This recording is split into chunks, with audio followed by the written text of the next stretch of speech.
senhoras e senhores, sejam muito bem-vindos de volta aqui ao canal e a mais um Boletim INSS. Hoje, dia 27 de dezembro, se prepara porque eu trago novidades para você aposentado, para você pensionista, para você beneficiário da Previdência Social.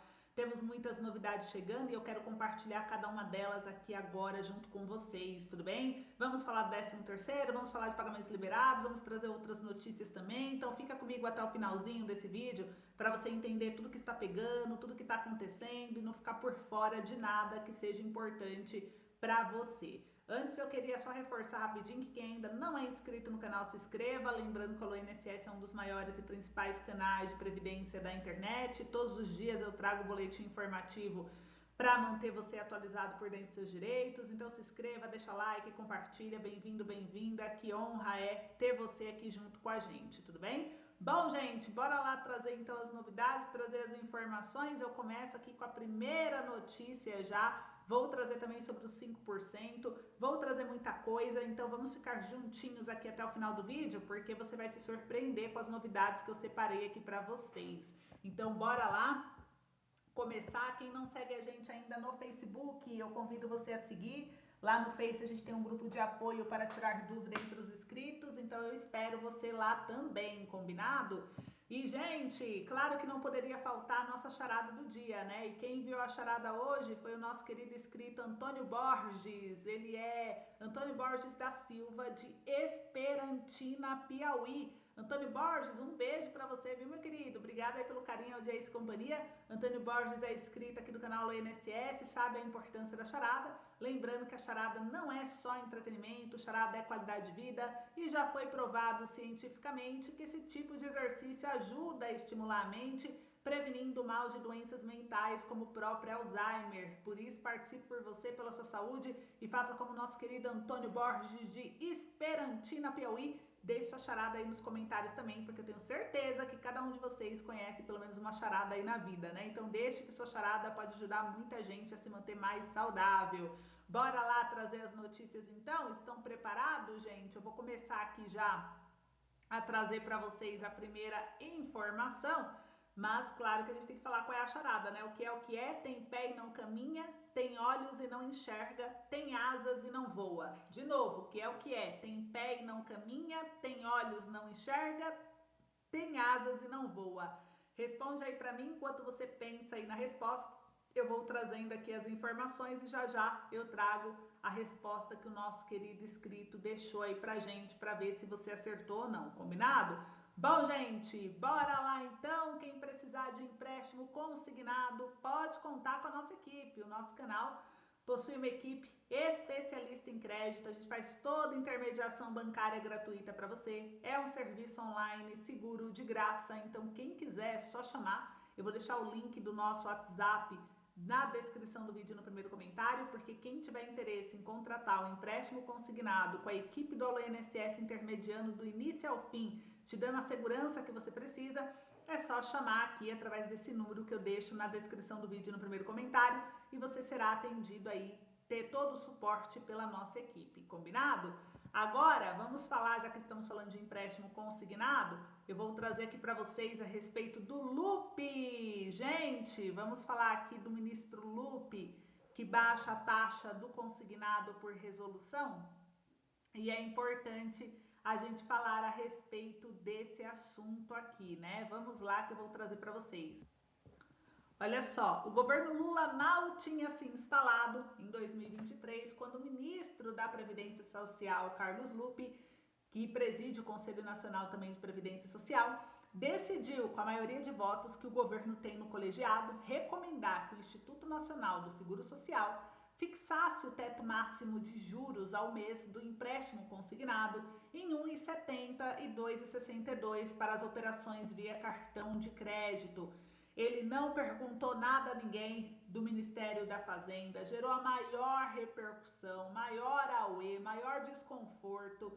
Banco Central, Casa Civil, todo mundo ficou contra, né? Pro ponto do presidente Lula ter que intervir, obrigando 2 semanas depois, ao menos, o Lupe ter que aprovar no mesmo conselho a volta da taxa de 1,97 para o empréstimo e 2,89 para o cartão, porque nenhum banco disse aceitar aquela redução. Então os bancos fizeram o quê?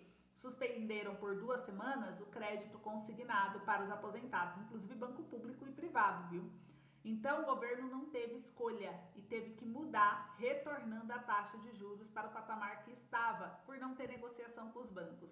Depois disso, o presidente Lula reclamou na época publicamente, mas não mexeu com o ministro. Lupe voltou à carga em agosto do ano passado, quando o Copom sinalizou que iria baixar as taxas, como baixou em setembro, e novamente por resolução baixou as taxas máximas de 1,91 e 2,83 no cartão de crédito dos beneficiários do INSS. A Federação Brasileira dos Bancos, FEBRABAN, foi ao ministro da Fazenda, avisou que a redução das taxas feitas por Lupe iria prejudicar os aposentados e pensionistas, porque o custo da captação estava ficando no vermelho, mas não adiantou. Com a queda nas taxas da Selic para 13,25 em setembro do ano passado, durante até setembro desse ano, quando chegou a 10,5%, e iniciar o atual viés de alta, o ministro da Previdência baixou por sua conta e risco as taxas do consignado, até chegar em 1,68 no empréstimo e 2,49 no cartão de crédito em abril desse ano.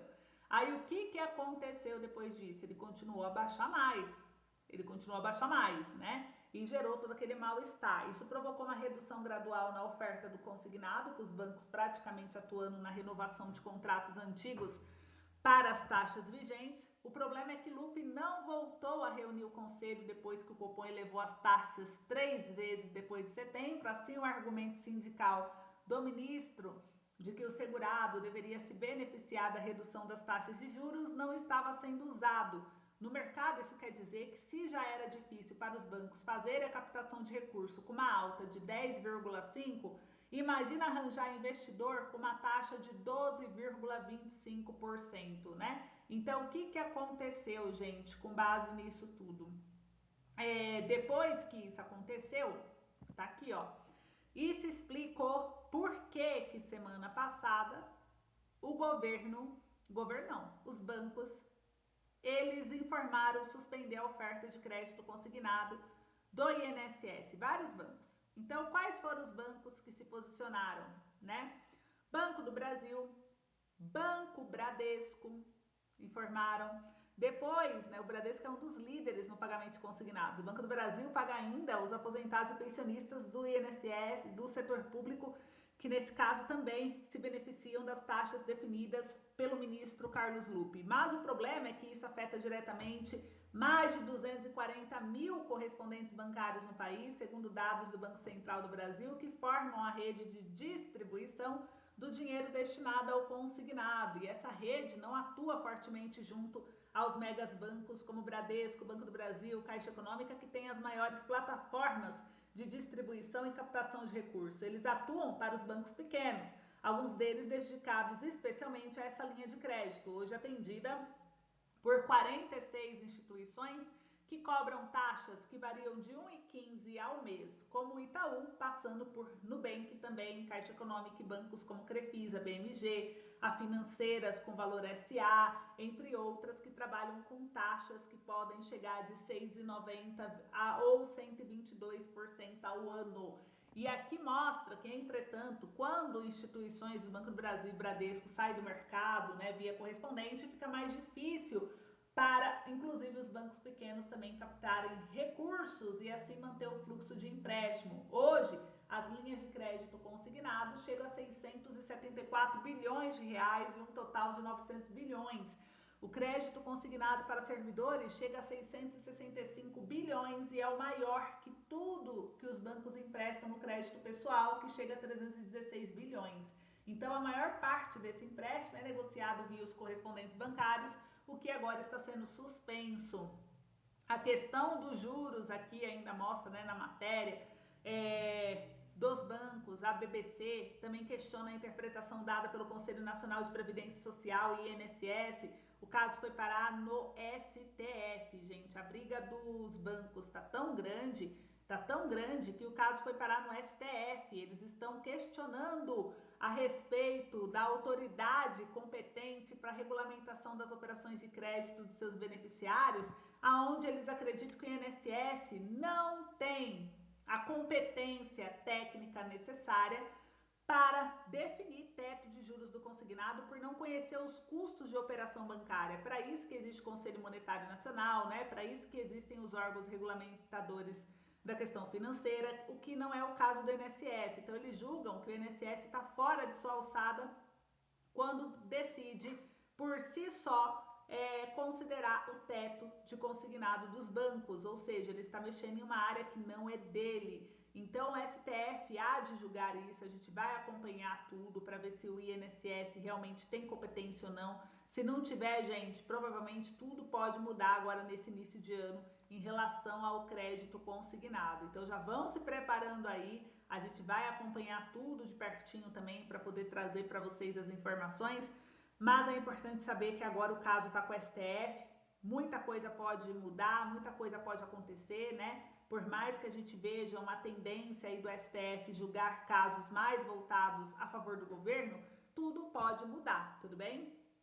Uma outra questão que está pegando fogo e que também a gente precisa conversar a respeito é sobre o bloqueio do BPC. Gente, levantamento realizado mostra que das 305.626 pessoas que tiveram benefício de prestação continuada, que é o BPC, bloqueado, apenas 80.016 tomaram ciência e tiveram os pagamentos liberados em até 72 horas. E importante, né? É importante a gente lembrar aqui que quem não comparecer ao Centro de Referência e Assistência Social, que é o CRAS, do seu município, para regularizar as informações do cadastro único, terá o BPC suspenso automaticamente após a data limite. Gente, então isso daqui é muito importante a gente falar a respeito, porque estamos falando do benefício que ajuda mais de 6 milhões de brasileiros. O BPC Loas é um benefício assistencial que é pago a pessoas idosas e com deficiência de baixa renda.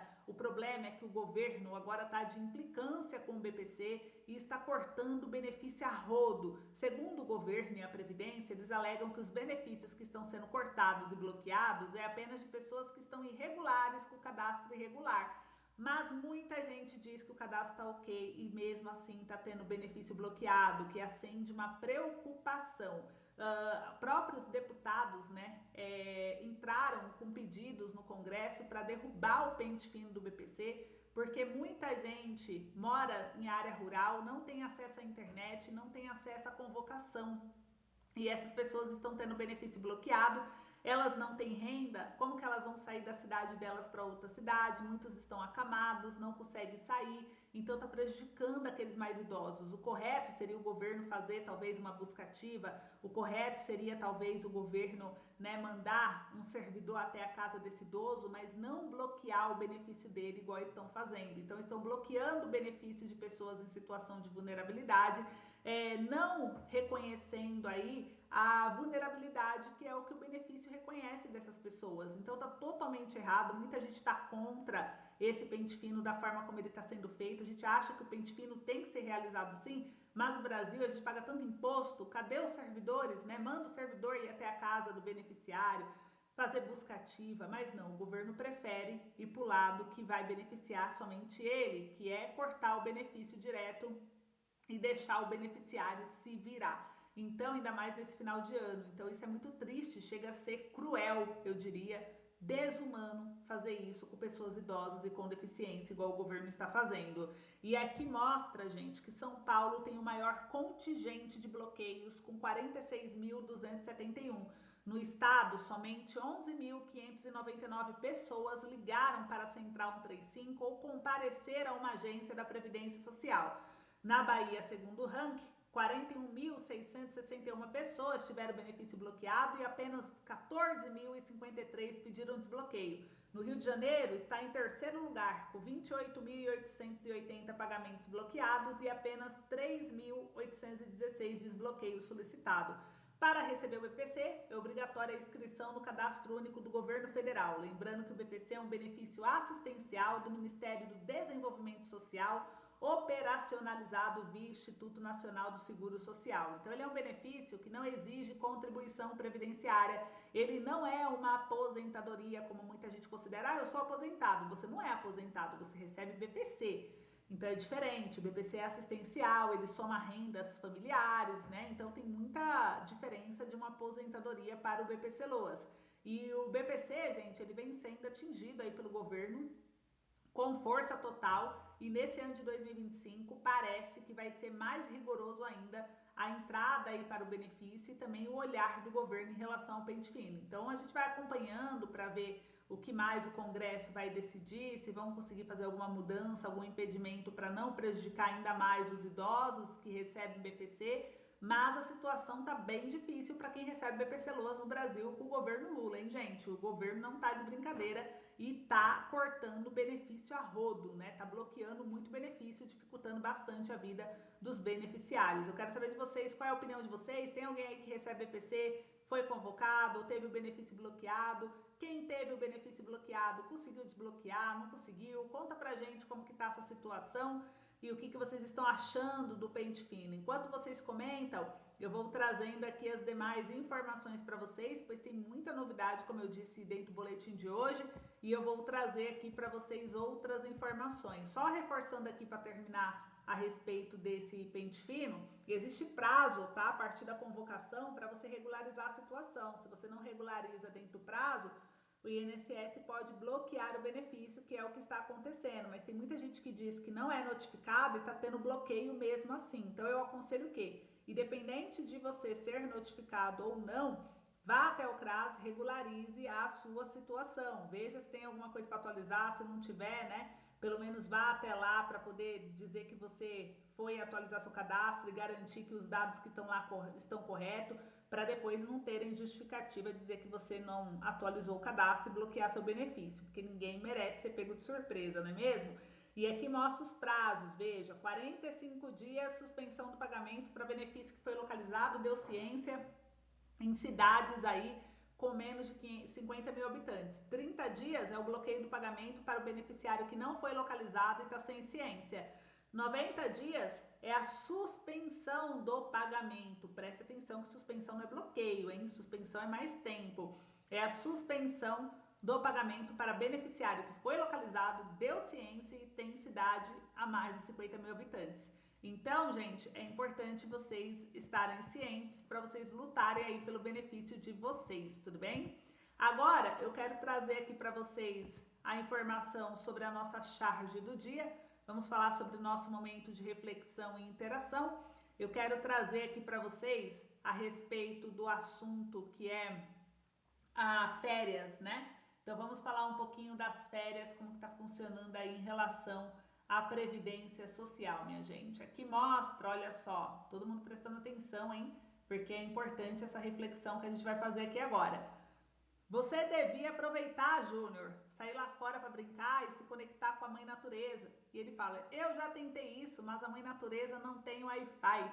Ou seja, gente, é uma reflexão que traz a mudança do comportamento de todos, jovens, adultos, idosos, em relação à tecnologia. Na era digital, até a natureza precisa de Wi-Fi para conquistar a atenção dessas gerações, né? Às vezes o melhor da vida está bem ao nosso redor, mas precisamos desconectar um pouquinho para enxergá-lo. Deixa aí seu ponto de vista sobre essa realidade, o que você está achando do avanço tecnológico. Enquanto você comenta, eu vou trazendo aqui outras informações para vocês e eu quero falar aqui a respeito dos pagamentos, né? Então, gente, hoje, nessa sexta-feira, dia 27 de dezembro, quem ganha um salário mínimo NIS final 4 está recebendo aí o pagamento do mês. Segunda-feira, dia 30 de dezembro, será a vez do NIS final 5. Quinta-feira, 2 de janeiro, será a vez do NIS final 6. Sexta-feira, 3 de janeiro, será a vez do NIS final 7. Segunda-feira, 6 de janeiro, NIS final 8. E terça-feira, 7 de janeiro, NIS final 9. E quarta-feira, 8 de janeiro, NIS final 0. Concluindo o calendário de pagamento do INSS a todos os beneficiários da Previdência Social que ganham um salário mínimo. Quem ganha acima de um salário mínimo vai receber os pagamentos, vai receber o seu benefício, o último pagamento do ano de 2024, né? Pois esse aqui é o calendário de dezembro, ainda é com o salário antigo, né? O salário de 1.412, o salário que você recebe do INSS nesse ano de 2024 todos os meses. Então, quem recebe acima de um salário mínimo vai pegar esse pagamento dia 2 de janeiro, NIS final 1 e 6, 3 de janeiro, NIS final 2 e 7, 6 de janeiro, NIS final 3 e 8, 7 de janeiro, NIS final 4 e 9 e 8 de janeiro, NIS final 5 e 0, concluindo o calendário de pagamento do INSS a todos os beneficiários da Previdência Social. Então, gente, o último calendário do ano para vocês. E agora, eu quero falar um pouquinho a respeito aqui de mais um assunto que eu também considero importante, que é a respeito aqui, olha só, eu estou trazendo aqui para vocês, é a respeito do Planner da Riqueza. O Planner da Riqueza é um curso que eu mesma lancei aqui no nosso canal do Alô INSS para você aposentado e pensionista. Nesse Planner, gente, eu ensino você a como sair das dívidas, ou seja, eu ensino você a como organizar suas finanças. É um curso completo, foi criado exclusivamente para público aposentado, pensionista, para o público aí endividado, né? Então, se você se considera endividado, ganha pouco, tá cheio de empréstimo, é para você mesmo que eu criei, porque muita gente tem dificuldade de se organizar financeiramente, muita gente não consegue sair das dívidas. E o Alô INSS veio e teve essa ideia de criar esse curso para te ajudar a sair desse endividamento. Então, quem tiver interesse, o link do curso Planner da Riqueza está aqui na descrição do vídeo no primeiro comentário. É só você clicar nele, acessar e assistir às minhas aulas, onde eu vou entregar as ferramentas, os segredos, as técnicas, como você vai conseguir sair dessa situação que você está e se organizar financeiramente, tudo bem? E tem 7 dias para testar, tá, gente? Se você não gostar, você pode pegar seu dia de volta, então você não tem perda, tá vendo? Se permita sair das dívidas de uma vez por toda e aprender do jeito certo, não só sair das dívidas, mas não voltar mais para ela. Então, gente, o dinheiro, você controlar o dinheiro, não o dinheiro controlar você. Então, a gente deixa aí essa oportunidade para todos aqueles que a buscam, tá bom? Agora eu vou trazer mais uma informação, vamos falar a respeito do 13º salário INSS para você, meu amigo, minha amiga, aposentado e pensionista. Como que está a situação? Vamos falar um pouquinho da possibilidade de antecipação do 13º salário INSS para aposentado e pensionista. Então eu vou explicar aqui um pouquinho para vocês a respeito desse assunto, para você compreender melhor, né? O governo federal, ele tem sim a possibilidade de realizar uma nova antecipação do 13º salário para os aposentados e pensionistas do INSS. Essa medida, além de beneficiar diretamente milhões de brasileiros, pode ser fundamental diante do cenário atual de alta inflação, que tem corroído o poder de compra das famílias, especialmente as mais vulneráveis. E a antecipação ajudaria a aliviar as dificuldades financeiras de quem depende desse benefício, garantindo um respiro nas contas e possibilitando o consumo básico necessário no dia a dia. Defender a antecipação do 13º salário, gente, INSS, para o aposentado e pensionista, é também pensar no impacto positivo que isso pode gerar para a economia nacional. Com mais recursos circulando, o comércio e os serviços são impulsionados, contribuindo para a recuperação econômica e gerando benefícios na cadeia. E além disso, para muitos aposentados e pensionistas, esse dinheiro não é apenas um extra, mas uma forma de fazer face aos custos crescentes com alimentação, saúde e outros itens essenciais. Diante desse cenário, a medida não é apenas necessária, mas urgente e justa para aqueles que já estão tanto desenvolvidos com o país, né? Então a gente vai acompanhar aí de perto, mas eu acredito que o governo há de antecipar, e se for antecipar, gente, provavelmente vai ser ali entre maio e junho, igual ele veio fazendo já nos últimos anos. Então aguardemos, né? Por enquanto não existe nada oficial, apenas as possibilidades, as especulações, e a gente vai acompanhando de perto e vai trazendo aí para vocês, tudo bem? Agora eu vou trazer mais uma notícia, mais uma informação que eu quero compartilhar aqui com vocês. Vamos falar a respeito da correção dos benefícios aqui do INSS para vocês, para que vocês possam compreender, né, gente? Então vamos lá, olha só. Aqui ele mostra o seguinte: O projeto de lei apresentado, ele visa alterar a lei número 8.213, do dia 11 de abril de 96, que regula os planos de benefícios da Previdência Social, né? E a proposta busca garantir a concessão de um adicional de aposentadoria a cada 5 anos, gente, de gozo do benefício, como forma de preservar o poder aquisitivo dos aposentados e pensionistas, especialmente em um cenário de inflação crescente e aumento de custo de vida. E aqui mostra, né, que o que modifica esse projeto, o que ele traz aí de mudança na vida de vocês. Então eu vou mostrar aqui um pouquinho para vocês compreenderem melhor, mas ele mostra que as modificações dentro da lei número 8.213, né? Ele altera aí o número 8.213 do dia 11 de abril de 96, a lei passa a vigorar com modificações, é um projeto que pede para alterar a lei, como vocês viram, e dentro da alteração da lei, ele pede o quê, né? Para introduzir o adicional de aposentadoria de 5% a cada 5 anos de aposentadoria. O adicional seria calculado com base na renda mensal do mês anterior, o adicional será concedido também para a pensão, o tempo aquisitivo, né, do beneficiário poderá ser acumulado com o cálculo do adicional de pensão. Então ele mostra tudo isso aqui para vocês. A proposta visa assegurar o reajuste dos benefícios de aposentadoria e pensão a cada 5 anos de gozo, conforme a previsão constitucional, que garante a preservação do valor real dos benefícios. A proposta, ela se justifica pela defasagem dos reajustes dos benefícios em relação ao aumento do salário mínimo e que tem prejudicado o poder de compra dos aposentados. Então a gente vê aqui, né, pela tabela que mostra a evolução do salário de 2008 a 2022, o quanto ficou defasado o salário dos aposentados, dos benefícios do INSS por muitos anos, né? A gente vê aqui um exemplo, lá em 2009 foi 12% de reajuste no mínimo e só 5,92 para o INSS. Em 2010, 9,68 no mínimo, 6,14 INSS. 2012, 14% salário mínimo, 6% INSS. 2013, 9% salário mínimo, 6% INSS. Então a gente percebe uma discrepância muito grande e que não pode continuar acontecendo. Então esse projeto, ele é extremamente importante, ele pede aí uma correção a cada 5 anos na tentativa de minimizar essa situação, propondo a criação de um novo benefício, que é o quinquênio dos aposentados. Aprovar o quinquênio dos magistrados agora nesse mês de dezembro, né, a justiça, eles vão receber milhões e milhões de reais, então por que que o pobre, né, por que que o aposentado também não pode ter uma correção justa? Então tá aqui, gente, o projeto de lei é o 1468 de 2023, agora o Congresso está de recesso, ele está aguardando parecer de relator na Comissão de Finanças e Tributação, é de autoria do Pompeu de Matos, foi apresentado em março do ano passado e a gente vai acompanhar ele de pertinho e assim que tiver novidades eu trago aqui para vocês, tudo bem? Agora, respondendo a charada do dia, o que é, tem pé e não caminha, tem olhos e não enxerga, tem asas e não voa, é o pé de carnaúba. Um beijo pra você. Ele diz que é carnaúba daqui do Nordeste, é o Antônio Borges da Silva de Esperantina, Piauí. Comenta aí se vocês acertaram ou não. Eu não acertei, óbvio, e vocês acertaram ou não? Comenta aí pra mim. Um beijo grande pra vocês, fiquem com Deus. E à tarde eu volto com mais um boletim, então eu espero vocês. Até logo!